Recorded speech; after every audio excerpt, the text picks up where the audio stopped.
Amin. Shalom semuanya, silakan duduk dimanapun kalian berada ya. Voltager senang sekali Kak Novi bisa ada di tengah-tengah kalian hari ini. Nah, ketika kita bertambah dewasa teman-teman gitu ya, ada nggak di sini yang pernah melakukan kesalahan baik disengaja ataupun tidak disengaja? Pasti semuanya pernah ya, Kak Novi pun juga pernah. Baik itu mungkin pernah disengaja, atau kadang-kadang kita itu nggak kerasa kalau kita ini melakukan kesalahan. Nah, ketika kita melakukan kesalahan nih, kita ini kadang-kadang itu diberikan yang namanya teguran. Enak nggak kalau kita ditegur? Aduh, rasanya mungkin nggak enak ya. Itu seperti sedih, marah gitu ya. Hatinya itu seperti sakit tergores. Nah, hari ini kita akan membahas bagaimana supaya hati kita ini menjadi hati yang mudah dibentuk, mudah untuk diajar. Katakan sama-sama be teachable. Ya, teachable itu artinya adalah gampang untuk diajar, gampang untuk belajar, gampang untuk menyadari kesalahan. Ketika kita ditegur, respon seperti apa yang kita ambil? Apakah kita ini menjadi ngambek? Aku nggak kayak gitu. Atau misalnya ya udah mulai sekarang aku nggak mau ikut lagi, cenderung jadi cuek. Atau kita punya respon hati yang baik. Oh iya, kalau salah berarti what you have to say, sorry. Ya, kadang-kadang kata sorry itu tanpa alasan gitu ya, itu membuat orang lain itu menjadi damai sejahtera. Kadang-kadang kata sorry itu bagus juga buat kita. Ya, kalau kita salah, tidak memberikan alasan itu adalah baik untuk membuat diri kita ini menjadi rendah hati. Ya, mari kita buka sama-sama di dalam Ibrani 12 ayat yang ke-5 sampai 13. Kita akan baca sama-sama ya, kalian di rumah masing-masing, Kak Novi juga di sini. Kita baca sama-sama di Ibrani 12 ayat yang ke-5 sampai 13. Dan sudah lupakah kamu akan nasihat yang berbicara kepada kamu seperti kepada anak-anak? Hai anakku, janganlah anggap enteng didikan Tuhan. Dan janganlah putus asa apabila engkau diperingatkannya. Yang ke-6. Karena Tuhan mengajar orang yang dikasihinya dan ia menyesah orang yang diakuinya sebagai anak. Jika kamu harus menanggung ganjaran, Allah memperlakukan kamu seperti anak. Di manakah terdapat anak yang tidak diajar oleh ayahnya? Tetapi jikalau kamu bebas dari ganjaran yang harus diderita setiap orang, maka kamu bukanlah anak, tetapi anak-anak gampang. Selanjutnya dari ayah kita yang sebenarnya kita beroleh ganjaran dan mereka kita hormati. Kalau demikian bukankah kita harus lebih taat kepada Bapa segala roh supaya kita boleh hidup? Sebab mereka mendidik kita dalam waktu yang pendek sesuai dengan yang mereka anggap baik. Tetapi dia, yaitu adalah Tuhan, menghajar kita untuk kebaikan kita supaya kita memperoleh bagian dalam kekudusannya. Memang tiap-tiap ganjaran pada waktu ia diberikan tidak mendatangkan sukacita, tetapi duka cita. Tetapi kemudian ia menghasilkan buah kebenaran yang memberikan damai kepada mereka yang dilatih olehnya. Sebab itu kuatkanlah tangan yang lemah dan lutut yang goyah dan luruskanlah jalan bagimu sehingga yang pincang jangan terpelecok tetapi menjadi sembuh. Katakan amin. Ya, dikatakan kita kembali lagi ya di ayat yang ke-5. Dikatakan bahwa Tuhan kita, hai anakku jangan menganggap enteng didikan Tuhan. Dan janganlah putus asa apabila engkau diperingatkannya. Kita ini sebagai manusia dan kita ini makhluk sosial, artinya kita ini seringkali berhubungan dengan orang lain. Mungkin kita pernah jatuh melakukan kesalahan sama-sama dengan teman kita. Atau mungkin kita ini pernah berkata-kata yang menyakiti orang lain. Atau kita ini berbuat dosa kepada Tuhan. Ketika kita melakukan kesalahan gitu ya, ketika kita ini ditegur, ketika kita ini dikasih tahu gitu ya, bagaimana respon kita? Jelas ayat 5 berkata bahwa jangan anggap enteng. Jangan menganggap enteng berarti kita ini harus memperhatikan dengan baik. Ketika kita ini ditegur gitu ya, ketika kita ini diajar, ketika kita ini dibilangin, berarti kita ini harus benar-benar pay attention. Menaruh perhatian penuh. Yang pertama pasti kepada Tuhan. Tetapi Tuhan juga memberikan otoritas kepada orang tua kita. Pernah tidak ditegur papa mama atau siapa yang hari ini di rumah bersama kalian, mungkin kakek nenek atau om tante. Misalnya nih kita ditegur karena kita ini terlalu lama main handphone.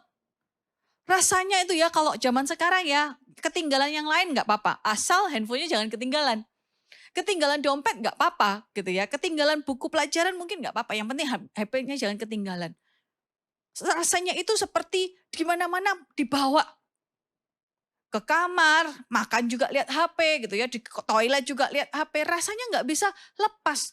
Lalu ketika kita ini dikasih tahu sama orang tua kita ini dibilangin gitu ya, bagaimana respon kita? Apakah kita ini menganggap enteng? Ketika mama bilang gitu ya, taruh handphonenya. Apakah kita ini kemudian membalas orang tua kita dengan bilang gini, terus aku harus ngapain? Seakan-akan gitu ya, mama itu harus bertanggung jawab nih. Kalau aku nggak boleh main HP, so aku harus ngapain? Voltigers, kita ini adalah orang yang sudah dewasa. Katakan saya sudah dewasa. Ya, kita ini bukan anak-anak kecil lagi. Kalau anak-anak kecil nih misalnya baby, supaya dia ini tidak bermain alat-alat yang berbahaya, misalnya gunting gitu ya, atau pensil yang tajam, maka mamanya harus cari penggantinya. Harus cari sesuatu yang tidak ada pucuknya supaya itu tidak melukai anaknya. Misalnya contoh diganti botol atau bola. Tetapi kita ini adalah anak-anak dewasa, orang-orang yang beranjak dewasa. Sehingga kita tahu mana yang namanya hak, mana yang namanya kewajiban. Sehingga kita tahu yang namanya prioritas. Apa yang harus dilakukan dulu, mana yang penting dan mana yang tidak. Kak, ini gameku juga penting gitu ya. Kita pasti sepakat ya, game itu bukan kebutuhan primer. Game itu hanyalah hiburan. Oleh sebab itu bukan prioritas kita. Sehingga ketika orang tua kita mengingatkan, hendaknya respon kita menjadi positif. Ketika mungkin orang lain gitu ya menegur kita, misalnya nih guru kita menegur kita, kok PR-nya tidak dikerjakan terus, atau Zoom-nya itu kalau kalian masih sekolah online gitu ya, kok Zoom-nya itu nggak pernah kameranya dinyalakan, kok mesti kameranya ditutup. Jangan anggap enteng teman-teman. Kenapa? Karena gitu ya, dikatakan bahwa Tuhan itu mengajar orang yang dikasihinya. Ia menyesal orang yang diakuinya sebagai anak.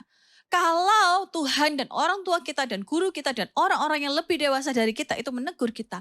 Kak Noe mau kasih tahu, berarti itu sesuatu yang penting untuk kamu belajar karena itu akan berguna untuk kehidupanmu. Katakan amin. Ya, kalau itu tidak berguna, maka orang lain itu tidak akan bilang kepadamu.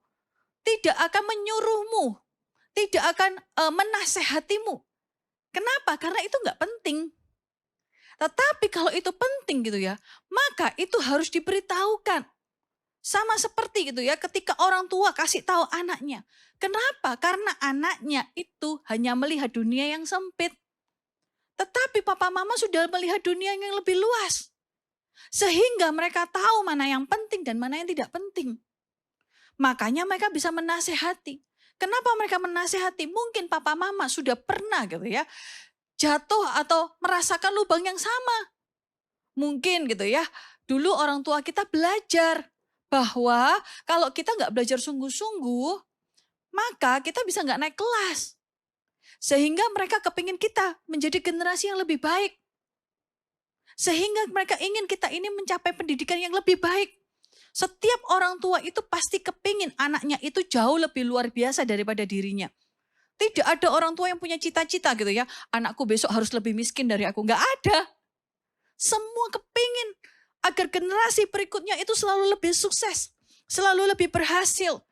Oleh sebab itu mereka menasehatinya. Ketika kita ditegur gitu ya, itu adalah salah satu bentuk kasih dari orang di sekitar kita. Pastinya tidak semua teguran dari semua orang harus kita dengarkan. Maksudnya gini loh, ada orang-orang itu mungkin yang jauh sekali gitu ya. Ada orang-orang mungkin yang tidak suka sama kita, tetapi itu pasti bukan keluarga. Ya, ada nasihat-nasihat mungkin yang itu bukan tentang kesalahan kita atau memang kita lakukan, tetapi mencari-cari kesalahan. Contoh itu bullying. Ya jangan dituruti. Misalnya ada temanmu bilang seperti ini, kamu itu jelek. Ya jangan diturutin, percaya gitu ya kalau kamu itu jelek, itu nasihat yang jelek. Ah, kamu ini loh, apa namanya, udah nggak bisa nih pelajaran ini gitu ya, nyontek aja, itu nasihat yang jahat. Ya jangan diturutin, tetapi kalau itu orang tuamu, itu keluargamu, itu adalah gembalamu, itu adalah kakak-kakak CGL-mu, maka Kak Novi percaya mereka bermaksud baik dalam hidupmu, katakan amin. Sehingga mereka melakukannya itu sebagai bentuk kasih. Ya, dikatakan bahwa janganlah putus asa apabila kita diperingatkan. Ketika kita diperingatkan teman-teman, Kak Novi mau kasih tahu ya, kita tidak boleh jadi generasi yang baper. Siapa yang di sini suka baper? Ya, kita ini sedikit-sedikit bilang gitu ya, aku ini korban, punya mental itu korban. Ya, aku ini gak ada yang sayang, gak ada yang peduli sama aku.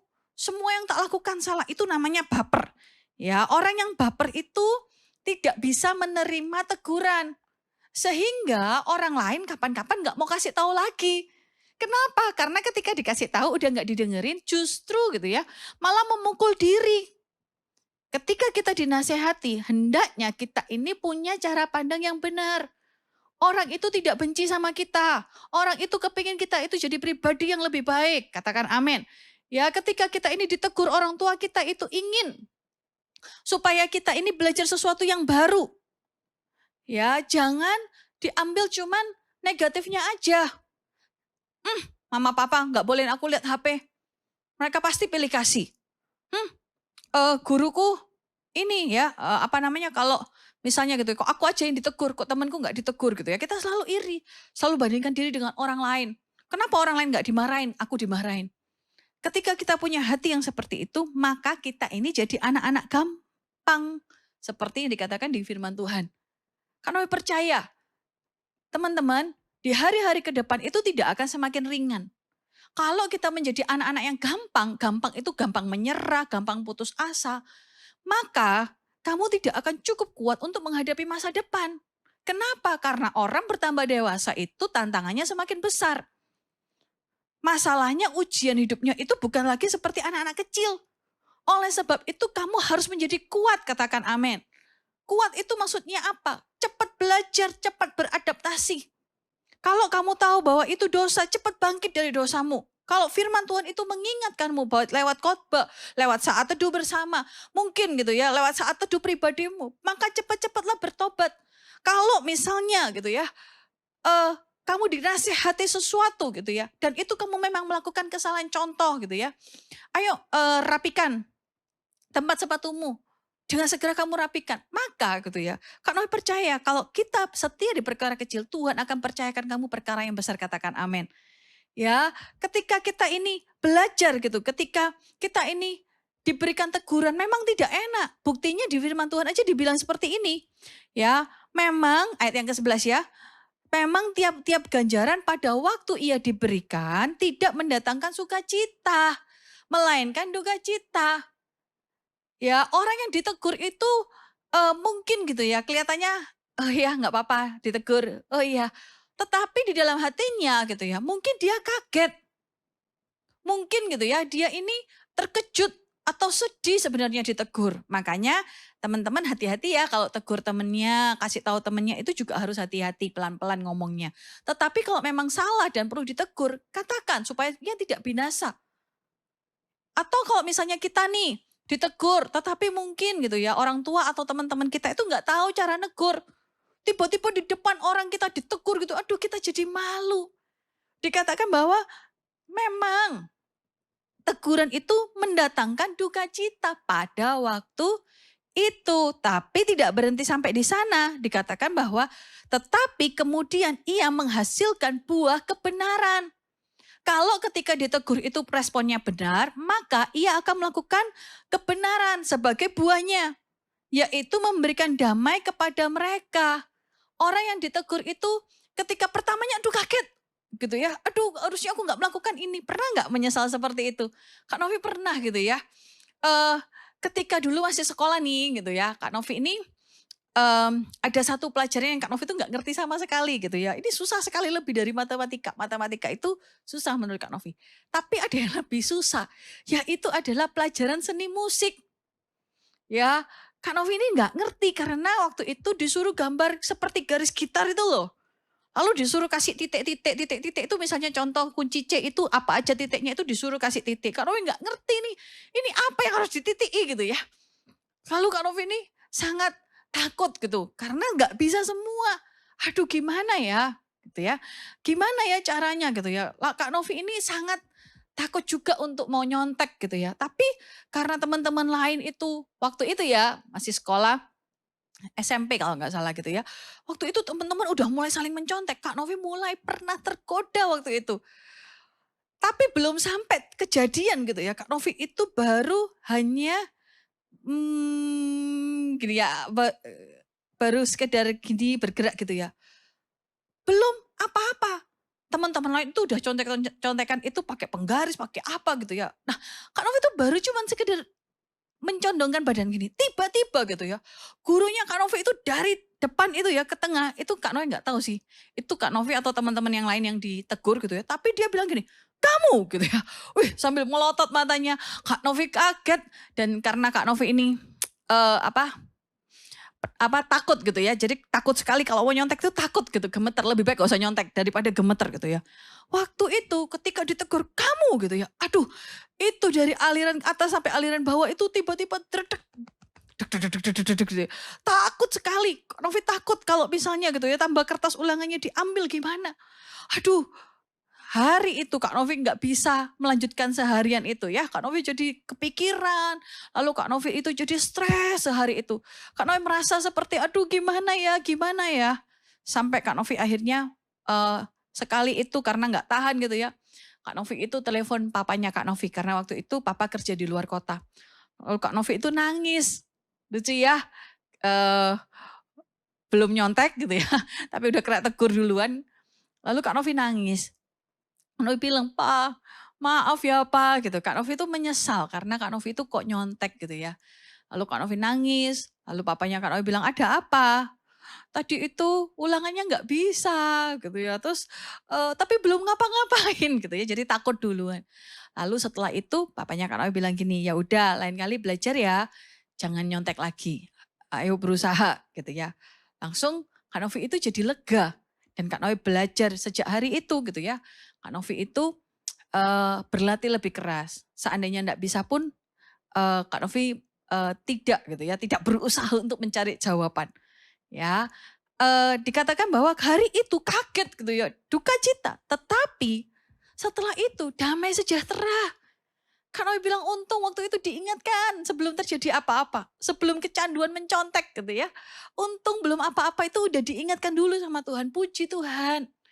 Nah, teman-teman, kita semua juga seperti itu. Tahukah kalian gitu ya? Ada dua hal yang bisa kalian catat hari ini. Ya, poin dari kita ini mau diajar. Yang pertama, ya, terimalah setiap teguran itu sebagai sebuah berkat. Ayo sama-sama katakan, menerima teguran sebagai sebuah berkat. Kak, kok bisa?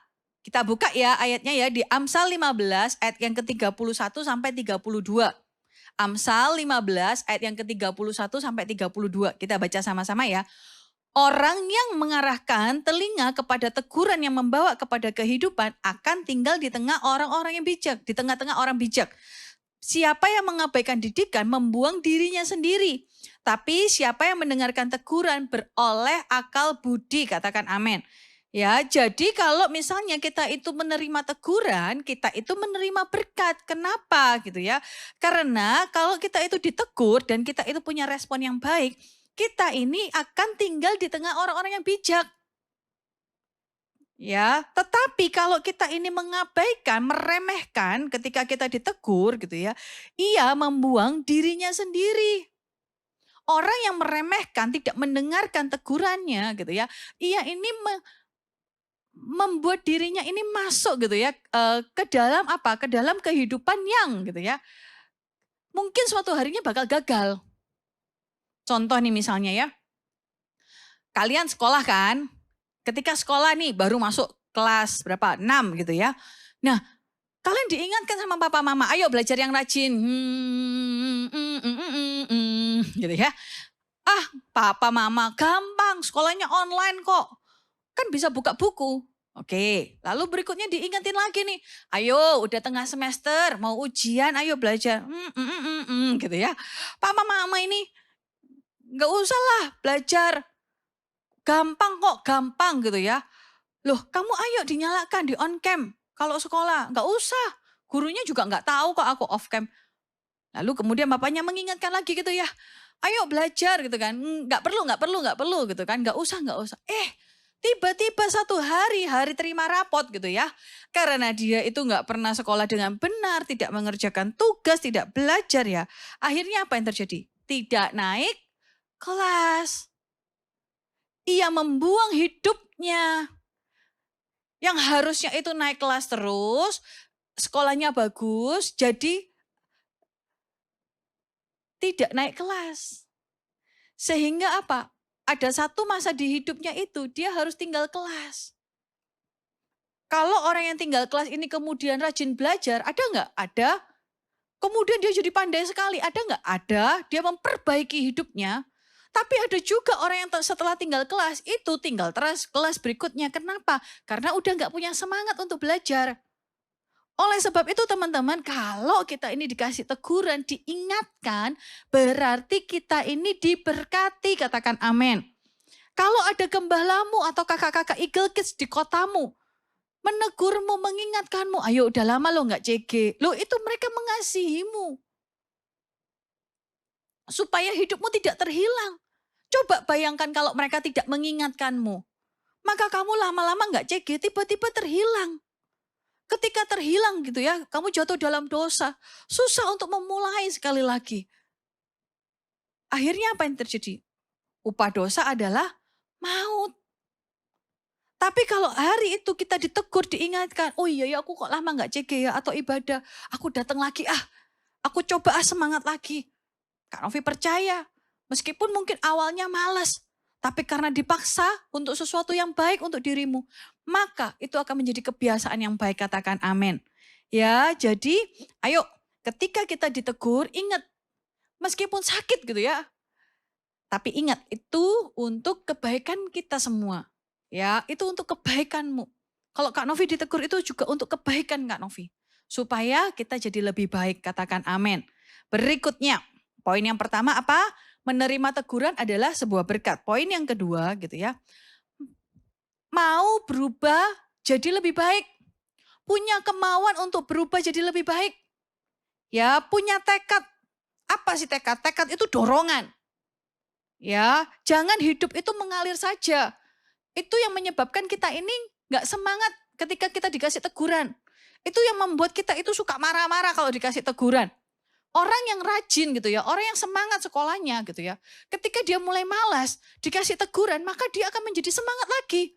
Iya ya, kok aku udah mulai nggak kerja PR lagi ya. Dia punya visi dalam hidupnya.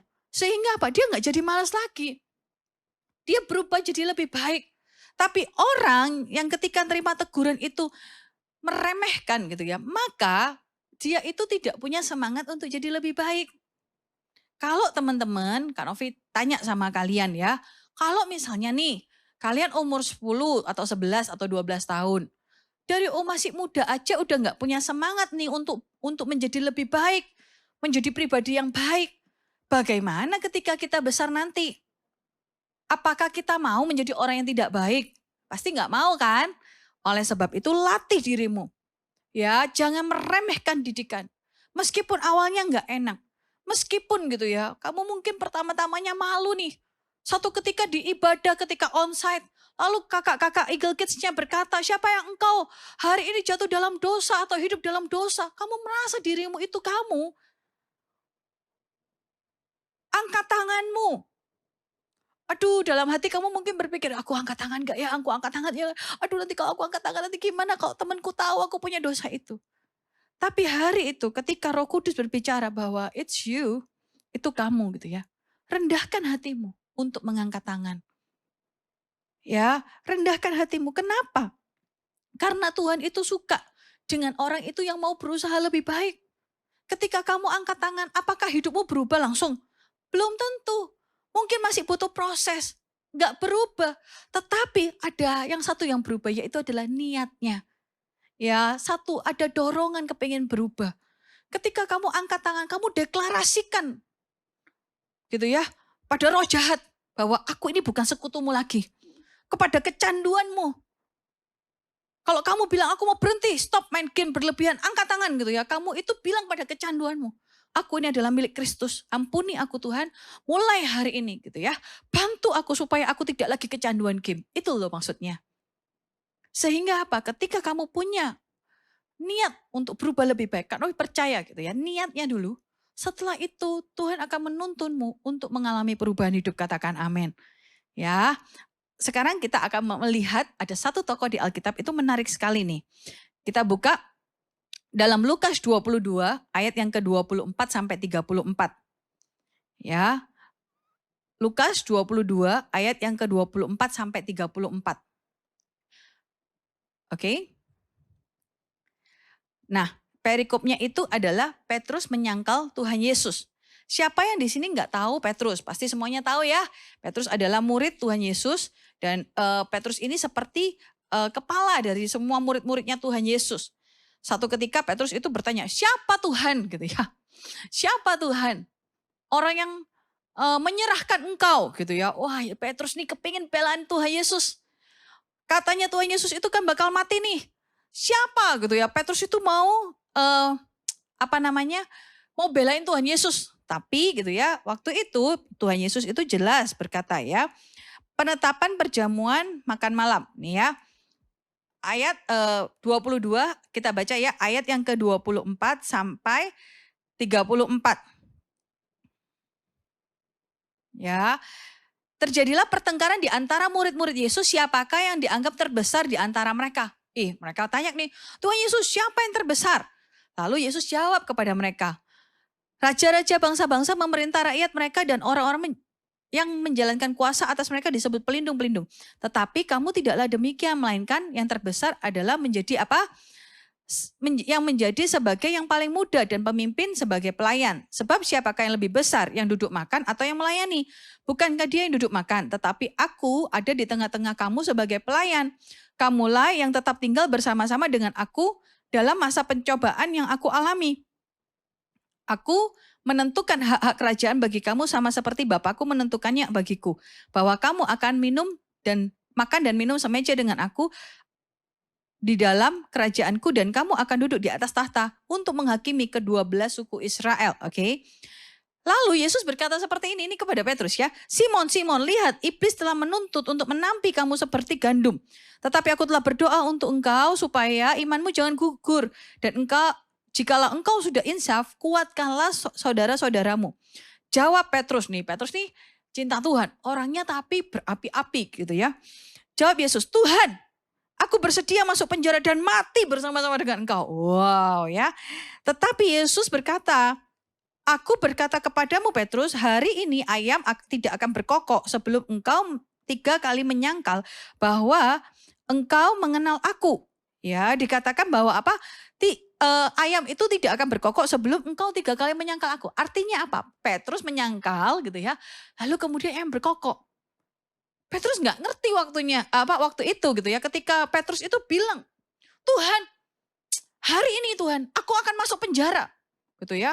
Aku akan mati bersama-sama dengan Tuhan. Tetapi teman-teman gitu ya. Kadang-kadang gitu ya, ujiannya itu nggak penjara. Ujiannya itu nggak mati bersama-sama dengan Tuhan Yesus. Tapi hari itu Petrus melihat bagaimana Tuhan Yesus itu disalib gitu ya, dibawa gitu ya. Ketika pertama Petrus itu bisa hunus pedangnya untuk memotong telinga seorang tentara. Tapi kemudian Yesus dibawa gitu ya. Semakin banyak orang yang mengerubungi. Dan kemudian Petrus itu tahu bahwa Yesus ini tidak bisa diselamatkan lagi ketika itu. Yesus ini pasti dihukum. Lalu mulailah Petrus melihat tambah lama dari jauh. Ketika lihat tambah lama dari jauh, lalu ada orang-orang yang mengenalinya. Loh, kan kamu ini yang sama-sama dengan orang itu kan? Petrus jadi takut. Aduh jangan-jangan aku juga dicambuk. Petrus mulai lupa. Padahal tadi sebelumnya dia bilang kan bahwa bahkan mati pun dia mau. Tapi Petrus karena ketakutannya gitu ya, semakin banyak orang gitu ya. Semakin banyak orang mengerubungi Yesus, semakin banyak tentara hari itu menyesah Yesus. Petrus semakin lama semakin jauh. Dia pergi ke tempat lain. Ternyata di tempat lain juga dikenalin. Ketika dia pergi ke tempat lain juga dikenalin. 3 kali. Ketika terakhir itu Petrus bilang, bukan gitu ya. Bukan.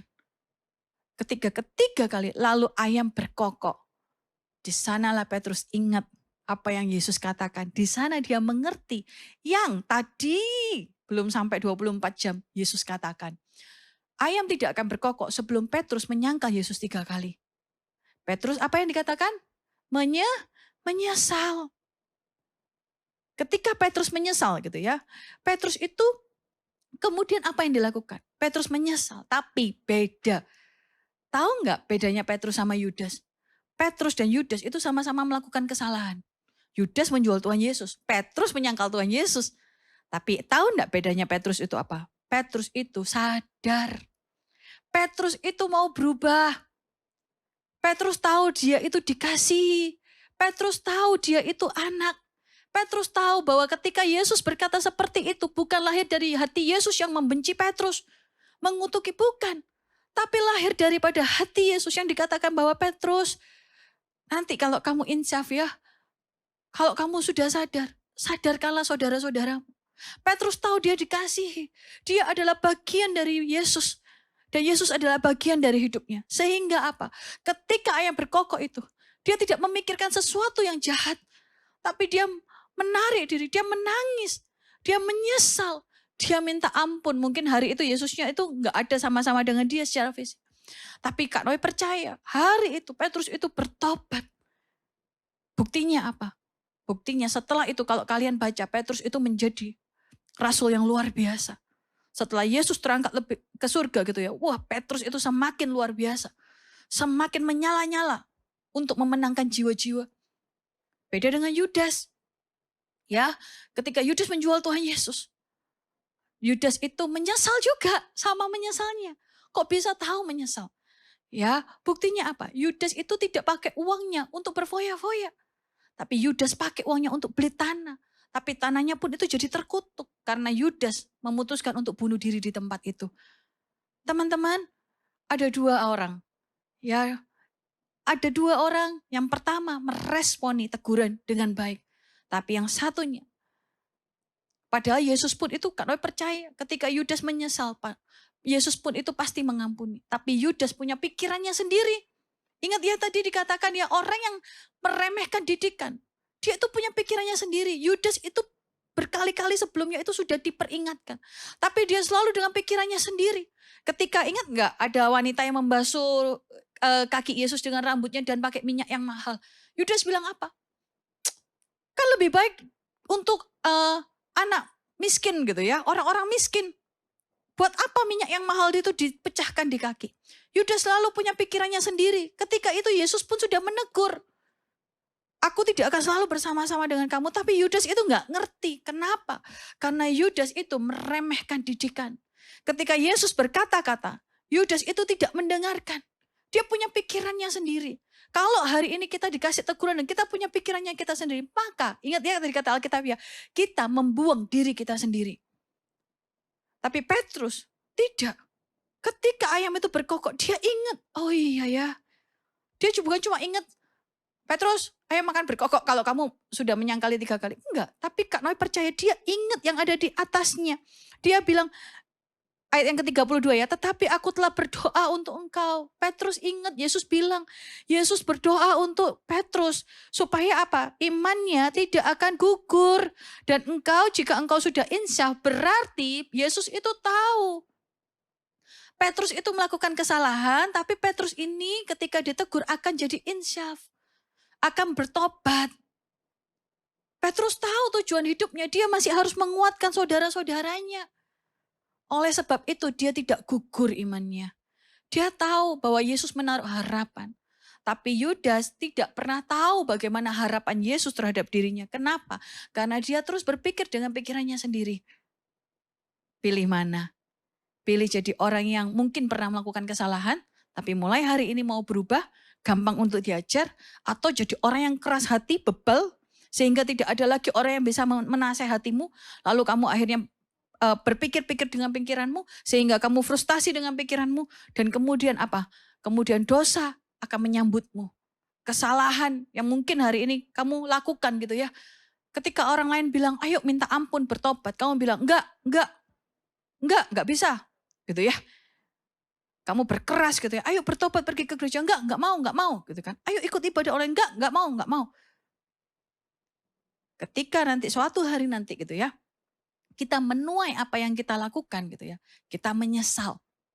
Yuk hidup tanpa penyesalan. Mulai hari ini buka hatimu terhadap nasihat-nasihat. Yang pertama pasti dari Tuhan ya. Taunya dari mana? Dari firman Tuhan dong. Ya, firman Tuhan itu menegur kita juga. Ya, memberitahu kita kalau kita ini salah jalan. Ya, menguatkan kita kalau kita ini kurang iman. Lalu dari siapa? Dari orang tua. Jangan remehkan. Orang tua kita pasti nggak kepingin kita ini hidup susah. Pasti orang tua kita itu ingin mengajarkan banyak hal. Kadang-kadang terasa itu seperti membosankan, menyakitkan gitu ya. Berat, kok kata-katanya nggak enak. Tapi nggak mungkin tahu sekarang. Nanti one day ketika kamu dewasa, kamu akan tahu. Oh iya ya, dulu mamaku ini marah terus mengingatkan yang ini. Sekarang aku jadi tahu kenapa kok mamaku dulu itu sangat gitu ya ngomong terus tentang hal ini. Ternyata paling berharga. Kok dulu itu papaku mesti marah ya kalau aku melakukan kesalahan ini. Ternyata ketika besar kita jadi sadar. Ternyata papaku itu sedang mengajari aku tentang tanggung jawab. Oh dulu kok kakak Ikel itu bolak-balik gitu ya. Bilang cega cegi gitu ya. Apa sih gitu ya. Ternyata one day ketika aku pindah keluar kota. Aduh rasanya kok sendirian gitu ya. Untung dulu itu kakak-kakak Eagle Kids ingatin aku CG. Jadi kan aku sekarang pindah luar kota pun gak kesepian. Karena ada CG di kota itu. Teman-teman, ayo jangan jadi orang bebal. Jadilah orang yang gampang diajar. Katakan amin. Mari kita tutup Alkitab kita berdoa.